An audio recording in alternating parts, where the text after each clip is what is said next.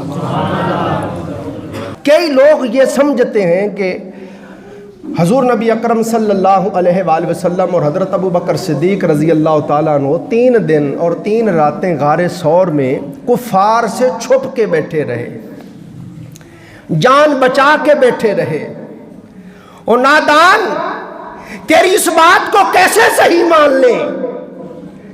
دیکھ کفار ننگی تلواریں لے کے کھڑے ہیں، آنکھیں پھاڑ پھاڑ کے دیکھ رہے ہیں، اور محبوب چلا گیا انہیں پتہ ہی نہیں چلا.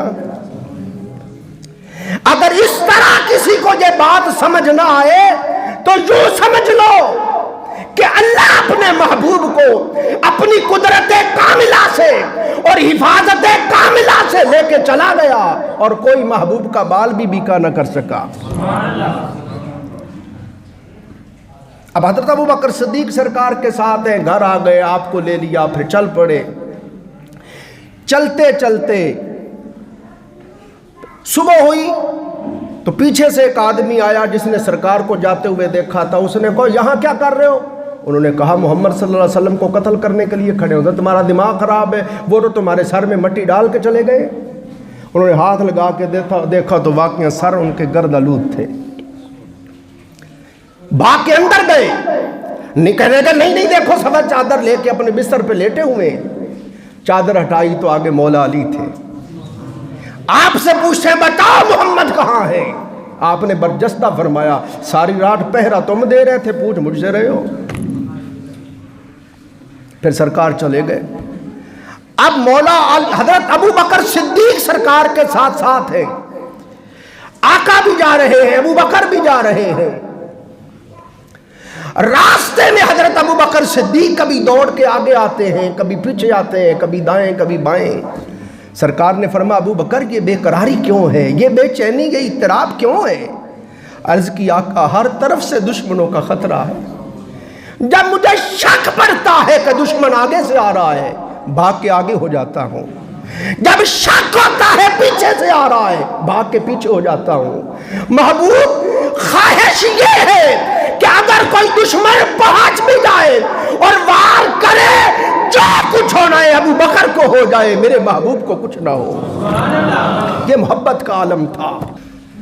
پھر ایک مقام آیا کہ آقا علیہ الصلوۃ والسلام کے قدمین شریفین، نازک پھول کی پتیوں سے بھی نازک میرے آقا کے قدمین شریفین، وہ سفر کر کر کے اور سخت اور نکیلے پتھروں پہ چل چل کے متورم ہو گئے، سوج گئے، زخمی ہو گئے، خون بہنے لگا۔ ابو بکر صدیق نے جب دیکھا تو بے قرار ہو گئے کہ محبوب کے قدم زخمی ہو گئے۔ جناب سیدنا ابو بکر صدیق نے حضور کو اٹھا کے کندھوں پہ بٹھا لیا۔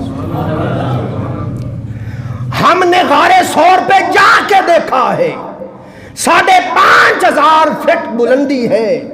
خدا کی قسم بندے سے تنہا نہیں چلا جاتا، تھک جاتا ہے بندہ، بے بس ہو جاتا ہے، مگر قربان جائیں ابو بکر تیری شان کے کہ خود تو جا رہے تھے، مدنی تاجدار کو بھی کندھوں پہ اٹھا کے جا رہے تھے، خود سرکار کو اٹھا کے نہیں جا رہے ہیں۔ اور اس بات کو اس طرح بھی سمجھو، آج کے لوگ جناب سیدنا مولا علی المرتضیٰ شیر خدا رضی اللہ تعالیٰ عنہ سرکار کی محبت اور عقیدت کی آڑ میں آپ کی بے ادبی کرتے ہیں، گستاخی کرتے ہیں۔ ہم تو مولا علی سرکار کے بھی منکر نہیں ہیں، آپ سنتے رہتے ہیں کتنی شان بیان کرتے ہیں۔ جس کے دل میں رائی کے دانے کے برابر بھی آپ کے بارے میں بغض ہو، وہ مومن ہی نہیں ہے۔ اور جب تک مولا علی سرکار کی مہر نہ لگے کوئی ولی نہیں ہو سکتا۔ مگر بس ایک بات سناتا ہوں، اس کے تناظر میں ابو بکر صدیق کا رتبہ اور مقام سمجھو۔ جب مکہ فتح ہوا، یہ بعد کی بات ہے، 10 سال بعد جا کے مکہ فتح ہونا ہے۔ جب مکہ فتح ہوا، سرکار تشریف لے آئے حرم میں۔ آپ کو پتا 360 بت رکھے ہوئے تھے کفار نے کعبۃ اللہ کے اندر۔ سرکار نے اپنے ہاتھوں سے توڑا ان کو، جو اوپر پڑے تھے۔ فرما علی میرے کندھوں پہ سوار ہو جا، علی میرے کندھوں پہ سوار ہو جا، اور یہ چھڑی لے لے اور جو اوپر پتھر پڑے، یہ بت پڑے، ان کو توڑ دو۔ عرض کی آقا میں اس کو مناسب نہیں سمجھا، محبوب آپ میرے کندھوں پہ چڑھ جائیں اور آپ خود توڑیں۔ آقا علیہ السلام نے فرمایا علی تجھ میں کہاں طاقت کہ تو نبوت کا بھار اٹھا سکے۔ وہاں سرکار نے فرمایا علی تجھ میں کہاں ہمت کہ تو بھار نبوت اٹھا سکے۔ اور یہاں ابو بکر اٹھا کے جا رہے ہیں، یہاں ابو بکر اٹھا کے جا رہے ہیں۔ اور اس میں سرکار یہ بھی اشارہ فرما گئے کہ میرے وصال کے بعد میری امت میں بڑے فتنے رونما ہوں گے، میری وفات کے بعد فتنہ ارتداد بھی اٹھ کھڑا ہوگا، قبیلوں کے قبیلے مرتد ہو جائیں گے اور جھوٹے مدعیان نبوت اٹھ کھڑے ہوں گے، اور ہر قبیلہ اپنے قبیلے کا نبی کھڑا کر دے گا، اور منکرین زکات آ جائیں گے۔ اس میں حضور یہ بھی اشارہ فرما دے اس مشکل وقت میں اگر کوئی امت کو سنبھالے گا تو وہ صرف ابو بکر صدیق ہے، یہ بھار صرف ابو بکر اٹھا سکتا ہے۔ اب غار تک آ گئے، ابو بکر صدیق رضی اللہ تعالیٰ نے عرض کی آقا پرانا غار ہے، ضرور اندر کو موذی جانور ہوں گے، میں آپ کو اندر نہیں جانے دوں گا، ایسے پہلے میں جاؤں گا، اگر کوئی موذی جانور ہو اور وہ تکلیف دے، جو تکلیف ہونی ہے مجھے ہو جائے، میرے محبوب کو کچھ نہ ہو۔ خود گئے، رات کا وقت ہے، غار کو ہاتھ لگا لگا کے صاف کیا، پھر ہاتھ لگائے، جہاں کوئی سوراخ نظر آتا اپنی پگڑی مبارک پھاڑ پھاڑ کے لگاتے گئے، وہ ختم ہو گئی۔ پھر اپنا کرتا مبارک پھاڑ پھاڑ کے لگاتے گئے، وہ بھی ختم ہو گیا۔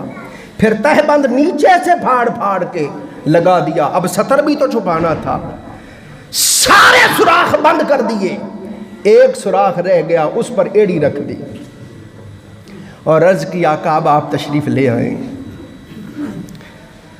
تو سرکار تشریف لے آئے۔ میں نہایت ادب سے ایک عارفانہ بات کہنا چاہتا ہوں جو عرفاء نے کہی ہے۔ وہ کہتے ہیں جس بد نصیب بدبخت محروم شقی کے دل میں جناب سیدنا ابو بکر صدیق سرکار کا بغض ہے، اور جس کا دل آپ کی محبت سے محروم ہے، اس بدبخت کو چاہیے اگر وہ چاہتا ہے کہ اسے تاجدار کائنات کی محبت کی دولت سے سرفراز کر دیا جائے اور اس کو انوار رسالت نصیب ہو اور قلب مصطفیٰ کے انوار نصیب ہو، تو اسے چاہیے ابو بکر صدیق کی طرح اپنے دل کی غار کو ابو بکر کے بغض سے صاف کرے۔ پھر عزیزان محترم اندر سرکار بھی تشریف لے آئے۔ آقا علیہ السلام نے سر رکھ دیا، حضور لیٹ گئے۔ پھر آپ سب جانتے ہیں، بارہا مرتبہ آپ نے مجھ سے بھی سنا، علماء سے سنا، سانپ آ گیا۔ وہ صدیوں سے بیٹھا حضور کا انتظار کر رہا تھا، صدیوں سے بیٹھا۔ حضرت عیسیٰ علیہ السلام سے اس نے کہا کہ میں تاجدار کائنات صلی اللہ علیہ وسلم کا دیدار کرنا چاہتا ہوں۔ تو حضرت عیسیٰ علیہ السلام نے پھر اس کو بتایا کہ مجھ پر جو انجیل کتاب نازل ہوئی اس میں بتایا گیا ہے کہ ایک رات آئے گی، وہ نبی آخر الزمان ہجرت کریں گے، غار میں ٹھہریں گے، اس غار میں جا کے بیٹھ جا۔ یہ سامنے معارج النبوت امام کاشفی کی آپ نے لکھا۔ وہ 700 سال سے بیٹھا ہوا تاجدار کائنات کا انتظار کر رہا تھا۔ اس نے اللہ سے دعا مانگی تھی، میرے مولا اتنی مہلت دے دے کہ تیرے محبوب کا دیدار کر سکوں۔ وہ بھی صدیوں سے انتظار کر رہا تھا، وہ بھی عاشق تھا اور ابو بکر بھی عاشق تھے۔ اس نے کتنے سوراخ کیے تھے، اس نے کہا سارے بند کر دیں گے، کوئی تو رہے گا نا۔ ابو بکر صدیق سرکار نے سارے ہی بند کر دیے، ایک جو رہ گیا اس پہ ایڑی رکھ دی۔ اس نے بڑی منت سماجت کی، بار بار اپنا منہ لگاتا، مگر آپ نے پاؤں نہیں ہٹایا۔ آخر اس نے ڈنگ پہ ڈنگ مارے۔ آپ سرکار کو تکلیف ہوئی تو تکلیف کے باعث آنکھوں سے آنسو جاری ہو گئے۔ اور عشق کا یہ عالم ہے کہ محبوب گود میں آرام کر رہے ہیں، تکلیف سے جان جا رہی ہے، مگر جسم کو ذرا حرکت نہ دی کہ محبوب کے آرام میں خلل نہ ہو جائے۔ تکلیف سے آنسو آئے، حضور کے چہرہ انور پہ گرے۔ آقا نے آنکھیں کھولی، میں ابو بکر کیا بات ہے؟ عرض کی آقا سانپ ہے جو ڈسے جا رہا ہے، میں غم نہ کرو، پاؤں پیچھے کر لو۔ سرکار نے اپنا لعاب دہن لگایا، وہیں تکلیف ختم ہو گئی۔ عزیزان محترم غار میں آپ کے ساتھ رہے۔ اب وقت نہیں، آگے بڑھتا ہوں۔ کفار جو تھے وہ بے تابی کے ساتھ حضور کی تلاش میں پاگل ہوئے تھے، اور ادھر اللہ رب العزت نے اپنی تدبیر کاملہ سے، قدرت کاملہ سے مکڑی کو آرڈر فرمایا، اے مکڑی راتوں رات اس غار کے دہانے پر جاڑا تن دے۔ جاڑا اس نے راتوں رات جاڑا تن دیا، اور جھاڑیوں کو حکم دیا راتوں رات تم بھی دروازے کے آگے اگ جاؤ۔ دہانے کے آگے جھاڑیوں کو اگا دیا، مکڑی سے جاڑا بنوا دیا، اور جنگلی کبوتری سے کہا اسی وقت ابھی اور اسی وقت گھونسلہ بنا کے انڈے دے دو۔ سب نے اپنی اپنی نوکری کی، سب نے اپنی اپنی نوکری کی۔ عامر بن فہیرہ جو آپ سرکار کا غلام تھا، وہ سارا دن بکریاں چراتا، صبح اور شام 2 وقت غار ثور پہ لے کے جاتا، سرکار اور ابو بکر صدیق ان کا دودھ پی لیتے۔ آپ کے بیٹے عبداللہ بن ابی بکر وہ بڑے پہلوان تھے، بڑے تیز ترار تھے، وہ ساری رات غار کے دہانے پہ سوتے، پہرا دیتے، اور جب صبح ہوتی تو مکہ میں آ جاتے، کافروں میں رہتے، سنتے یہ کیا کہتے ہیں، اور یچوسی کر کے پھر سرکار تک ساری باتیں پہنچاتے۔ بیٹیاں خدمت کر رہی تھیں، غلام خدمت کر رہے تھے، بیٹے خدمت کر رہے تھے۔ آپ خود نے سرکار کے لیے اپنی جان بچھائی ہوئی تھی۔ یہ ابو بکر صدیق ہیں رضی اللہ تعالیٰ عنہ۔ پھر آپ جانتے ہیں کفار آ گئے، کھوج لگاتے لگاتے لے آیا۔ جہاں سے ابو بکر صدیق نے اٹھایا تھا انہوں نے کہا یہاں تک تو دونوں یاروں کے قدموں کے نشان ہیں، یہاں پتہ نہیں چلتا کہ ایک یار کہاں گیا، زمین میں چلا گیا یا آسمان پہ چلا گیا۔ پھر غار کے دہانے تک لے آیا، اس نے کہا اس غار میں ہے۔ ابو جہل نے، کفار مکہ نے کہا تیرا دماغ خراب ہے، تجھے کھوجی بنایا کس نے ہے؟ اور بے وقوف، اگر اس غار کے اندر ہوتے اور اس غار کے اندر داخل ہوتے تو بے شرم آدمی یہ جالا ٹوٹ نہ جاتا، یہ گھونسلہ گر نہ جاتا اور یہ انڈے ٹوٹ نہ جاتے۔ یہ جالا بتاتا ہے کہ اندر کوئی نہیں ہے۔ ابو بکر صدیق فرماتے ہیں ہم یہ ساری باتیں سن رہے تھے، آپ فرماتے ہیں میرا دل پریشان ہوا، اپنی تو فکر ہی نہیں تھی، فکر ساری محبوب کی تھی۔ دل میں حزن، پریشانی، غم آیا۔ آقا علیہ السلام نے فرمایا اذ یقول لصاحبہ، فرمایا اس وقت کو یاد کرو جب میرا محبوب اپنے صاحب سے، اپنے صحابی سے، اپنے ساتھی سے فرما رہا تھا لا تحزن ان اللہ معنا، ابو بکر غم نہ کر، اللہ ہمارے ساتھ ہے۔ مفسرین نے بیان کیا ہے آقا علیہ السلام کے 1,20,000 سے زیادہ صحابہ تھے، جس نے بھی ایمان کی نگاہ سے چہرہ مصطفیٰ کو دیکھا وہ صحابی ہو گیا۔ 1,20,000 سے زیادہ صحابہ تھے، مگر قرآن پاک نے خدا کی قسم ایک ہی ہستی ہے جس کے لیے صاحب کا لفظ بولا، وہ ابو بکر صدیق ہے، وہ ابو بکر صدیق سرکار ہے۔ اور آپ کی شان کا اندازہ اس بات سے بھی لگائیں کہ اللہ فرما رہا ہے، حضور فرما رہے ہیں ابو بکر غم نہ کر، اللہ ہمارے ساتھ ہے۔ یہ نہیں کہا میرے ساتھ ہے، ہمارے ساتھ ہے۔ تو حضور علیہ السلام نے حضرت ابو بکر صدیق کو، اور اللہ رب العزت نے خود حضرت ابو بکر صدیق کو معیت خاص سے نوازا۔ ایسی سنگت، ایسی رفاقت، ایسی قربت، ایسی صحبت، ایسی معیت خدا کی قسم اور کسی کے حصے میں نہیں آئی جو حضرت ابو بکر صدیق کے حصے میں آئی۔ کہ حضور علیہ السلام نے فرمایا عالم ارواح میں میری اور ابو بکر کی روحیں بھی ایک جگہ اکٹھی تھیں۔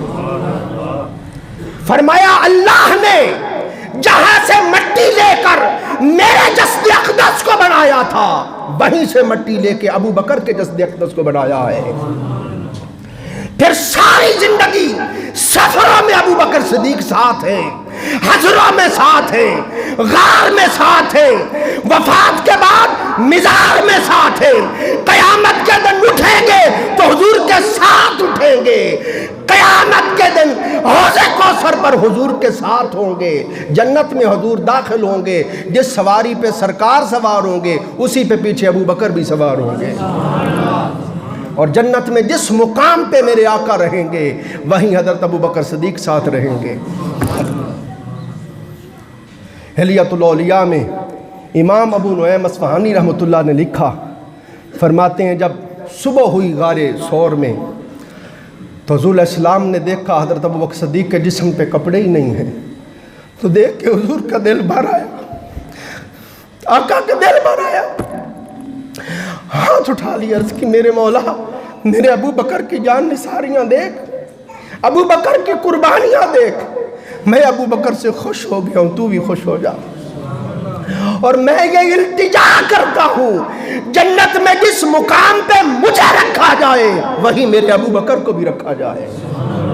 اسی وقت جبرائیل وحی لے کے آگے عرض کی آقا آپ کی دعا قبول ہو گئی ہے، اللہ نے فرمایا محبوب جہاں تو رہے گا وہیں ساتھ ابو بکر رہے گا۔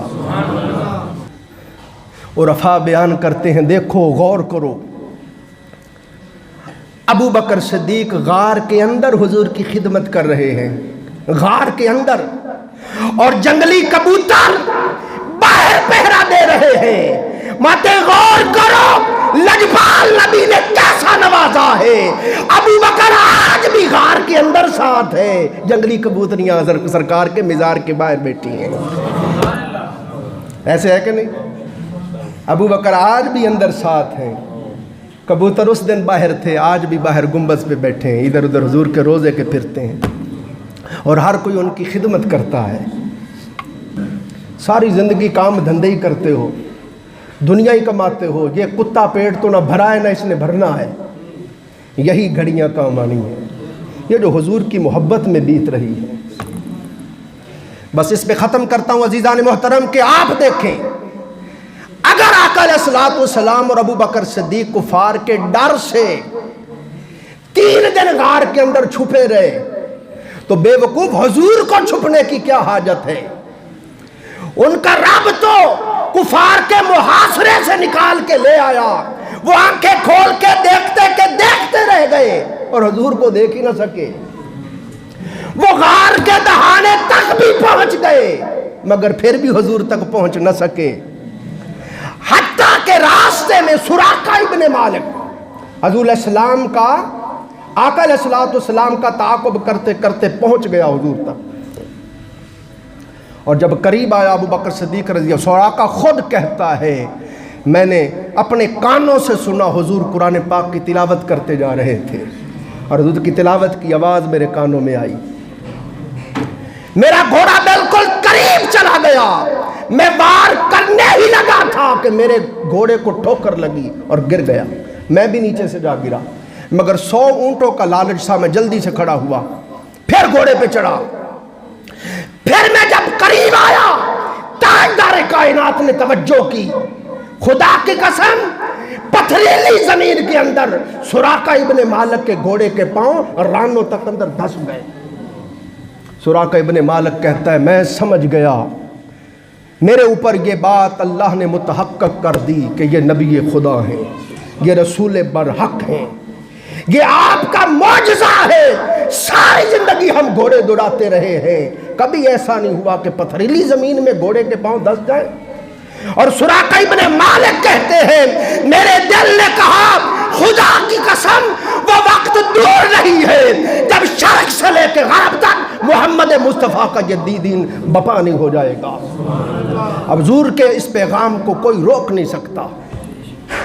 پھر سراقہ ابن مالک اس نے ہاتھ جوڑ کے عرض کیا آقا معافی دے دیں، میں کیا آیا تھا؟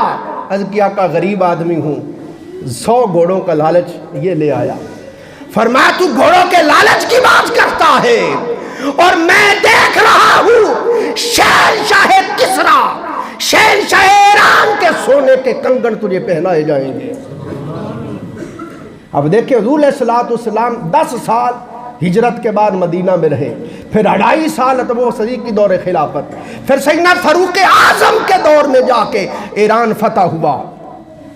جب کسریٰ فتح ہوا یہاں سے مال غنیمت حضور علیہ الصلوۃ والسلام حضرت عمر فاروق کے دربار میں پیش کیا گیا، مسجد نبوی میں ڈھیر لگا ہوا ہے، سیدنا فاروق اعظم اس ڈھیر کے ارد گرد پھر رہے ہیں، کبھی اندر ہاتھ مار مار کے دیکھتے ہیں جیسے کوئی چیز ڈھونڈتے ہیں۔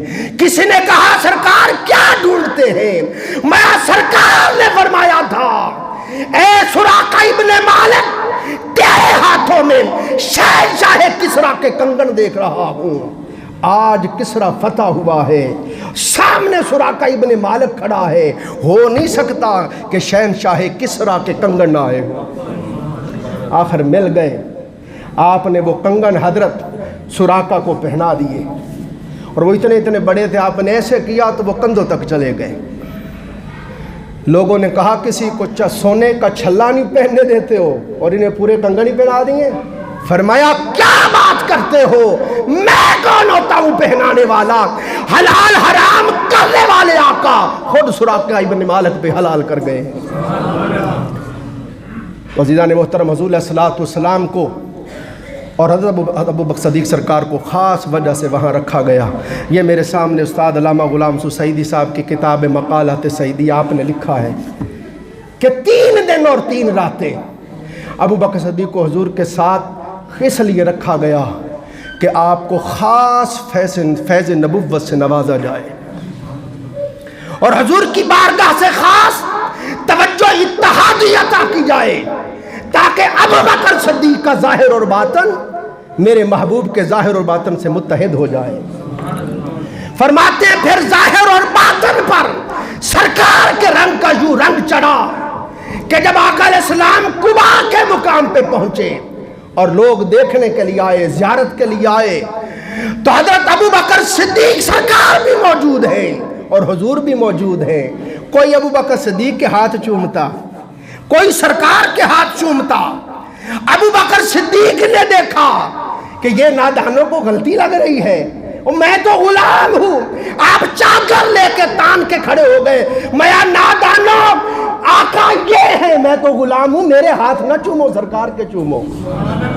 استاد علامہ غلام سو سعیدی صاحب لکھتے ہیں، فرماتے جب سرکار قبا کے مقام پہ پہنچے تو ابو بکر صدیق کا یہ حال تھا کہ چہرہ ابو بکر کا تھا مگر جمال رسول خدا کا تھا۔ فرماتے ہیں قامت ابو بکر کی تھی مگر چال رسول خدا کی تھی۔ فرماتے گفتار ابو بکر کی تھی مگر انوار جناب رسالت مآب صلی اللہ علیہ وسلم کے تھے۔ تو ان کو پہچاننے میں غلطی، کئی کہتے ہیں نہیں حضور علیہ السلام پہ دھوپ پڑ رہی تھی، جب ہم کہتے حضور کا سایہ نہیں تھا تو وہ کہتے ہیں نہیں حضور کا سایہ تو تھا، اوپر بادل سایہ کرتے تھے۔ اب آج پڑ رہی تھی، ابو بکر صدیق نے اوپر چادر سے سایہ کر دیا، اور نادان کون سی دھوپ، اللہ تو دھوپ اپنے محبوب پہ پڑنے ہی نہیں دیتا تھا۔ اما حلیمہ سعدیہ کی بیٹی حضرت شیمہ سرکار کی رضائی بہن بیان کرتی ہیں، جب 2 سال کی عمر مبارک تھی اما حلیمہ کے پاس سرکار تھے، دوپہر کے وقت حضرت شیمہ لے کے چل پڑیں۔ حضرت حلیمہ نے فرمایا بیٹا سخت دھوپ ہے، بھائی کو گرمی میں کہاں لے جا رہی ہو؟ عرض کی اماں کس دھوپ کی بات کرتی ہو؟ خدا کی قسم میں نے دیکھا ہے میرا بھائی محمد نیچے نیچے خرام ناز کرتا ہے، اوپر اوپر بدلیاں سایہ کرتی ہیں۔ 9 سال کی عمر مبارک میں شام کے سفر پہ حضرت ابو طالب کے ساتھ سرکار ہیں۔ ایک مقام آیا، بحیرہ راہب نے اپنی کتاب تراث میں پڑھا تھا، ایک دن آئے گا تاجدار کائنات، شام کی طرف سفر تجارت پہ جائیں گے، وہ سب کچھ چھوڑ چھاڑ کے حضور کے راستے میں عبادت خانہ بنا کے بیٹھ گیا، حضور کا انتظار کر رہا تھا۔ جب سرکار آئے اور اس نے بتایا کہ یہ نبی آخر الزمان ہے، ابو طالب نے پوچھا تجھے کیسے پتا ہے؟ اس نے کہا خدا کی قسم میں نے دیکھا جب آپ کی سواری آ رہی تھی اوپر اوپر بدلی سایہ کر رہی تھی اور درخت اور پتھر آپ کو سجدے کر رہے تھے، یہی تو علامت ہے نبی آخر الزمان کی۔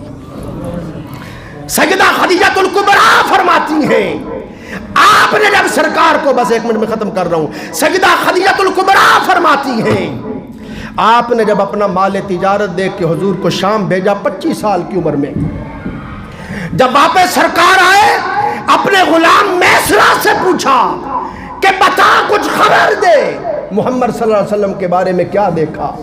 اس نے کہا اے میری سردار کیا پوچھتی ہے، سرکار کی وجہ سے اتنا نفع ہوا کہ تو سوچ نہیں سکتی۔ اور بڑا معجزہ یہ ہے کہ مدنی تاجدار آپ نیچے نیچے چلتے تھے اور ہمیشہ دیکھا اوپر اوپر بدلی سایہ کرتی تھی۔ اور خدیجہ الکبریٰ خود جب پتہ چلا حضور آ رہے ہیں تو اپنے مکان کی چھت پہ سہیلیاں لے کے چڑھ گئی، دیکھو حضور کس شان سے آ رہے ہیں۔ تو آپ نے دیکھا کہ پرندے اپنے پروں سے سایہ کر کے آ رہے تھے۔ بعد میں حضرت سیدہ خدیجہ الکبریٰ جب نکاح ہو گیا تو پھر عرض کی آقا میں نے اس دن دیکھا پرندے سایہ کر کے آ رہے تھے، وہ کیا تھا؟ فرمایا خدیجہ وہ پرندے نہیں تھے، وہ فرشتے تھے جو اپنے پروں سے میرے اوپر سایہ کر کے آ رہے تھے۔ تو دھوپ تو حضور پہ پڑتی ہی نہیں تھی، نادان دھوپ نہیں پڑ رہی تھی، دھوپ کا مسئلہ نہیں تھا، لوگوں کو غلطی لگتی تھی، وہ کوئی سمجھتا یہ حضور ہے، کوئی سمجھتا یہ حضور۔ ابو بکر صدیق حضور کے رنگ میں جو رنگ گئے تھے، غلطی لگتی تھی، اس لیے آپ چادر تان کے کھڑے ہو گئے، لیکن نادانوں میں تو غلام ہوں، آقا تو یہ بیٹھے۔